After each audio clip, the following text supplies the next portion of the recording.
First at noon, the battle continues over how people can vote in Connecticut. Thank you for joining us, everyone. I'm Kara Sundlin. So here's what we know. Democrats are supporting two bills which allow for early voting and no excuse absentee ballots. Republicans are calling for more safeguards. Chief political reporter Susan Raff is live at the state capitol, where one bill passed the Senate last night. Susan?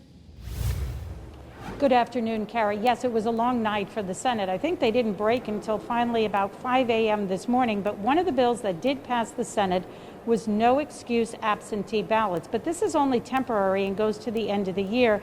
And as you know, it was allowed this year or during the November's election because of the pandemic.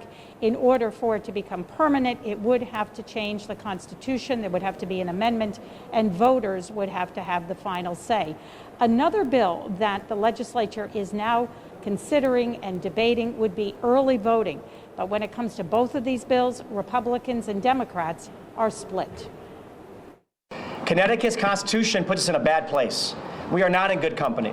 So we have an opportunity today, in the next couple of days, to make sure that we have the voters have an opportunity to weigh in on early voting and no excuse AB. We want to have conversations about modernizing our voting structure, but we want to make sure the proper safeguards are there. And there's not a lot of interest in having that piece. The Secretary of the State says when it comes to voting, that Connecticut does have a lot of safeguards in place, and we saw very little fraud, if any, in November's election. And she also points out that Connecticut is one of only a handful of states that doesn't allow no excuse absentee ballots or early voting. In fact, 44 states have either one of those, and only 6 states do not. Going forward, both bills need a strong majority, at least 75% in the House and Senate to pass. And at this point, the House is expected to take up no excuse absentee ballots today. As for early voting, that remains to be seen.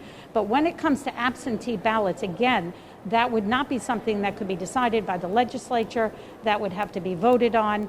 There would have to be a constitutional change, and voters would have to have the ultimate say. For now, we are live at the state capitol. Susan Raff, Channel 3 Eyewitness News.